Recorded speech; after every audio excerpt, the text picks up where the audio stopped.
The towers fall silent, no breath, no shifting stone, no whispering echoes, just stillness, a stillness so profound it feels as if the entire world has held its breath, waiting. Kellan, his face etched with exhaustion and grime, lifts his head slowly. Every muscle protesting, in another chamber, a world away yet intimately connected. The beast folk warrior Eren tightens his grip on his spear, knuckles white.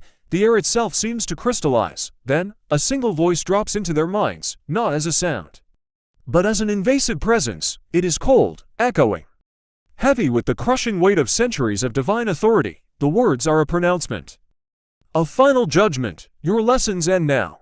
Before either warrior can react, a blindingly bright light splits both chambers in half. It's the same light, the same voice, the same overwhelming presence. A god has entered both towers simultaneously. At first, the entity is shapeless, a roiling, chaotic mass of pure light and absolute shadow, a shifting nightmare of wings, claws, and eyes that burn with the fire of dying stars. Then, it condenses. It coalesces into a form that is almost humanoid, but utterly alien. It is tall, impossibly so, and terrifyingly beautiful. Celestial armor, marked with symbols that writhe and shift, covers its form, symbols that neither the Valari nor the Valkyrie were ever meant to comprehend.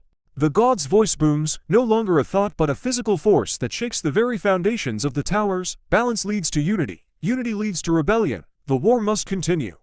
Kellan stumbles back, his breath catching in his throat. The sheer power of the being threatening to unravel his senses, across the divide. Eren lowers himself into a defensive stance, his spear a mere toothpick against the divine storm before him. The god, impartial and absolute, points a single, armored finger toward both warriors, a gesture that spans realities. You will cease your alignment, by force, if necessary. In that moment, the ancient towers themselves seem to awaken. They tremble, not in fear, but in a sudden, volcanic fury.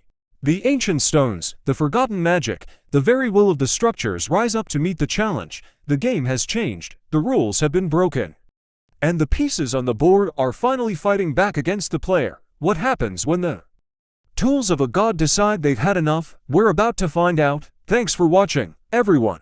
If you're captivated by this story and want to see where it goes, make sure to hit that like button and subscribe for the next chapter. See you then.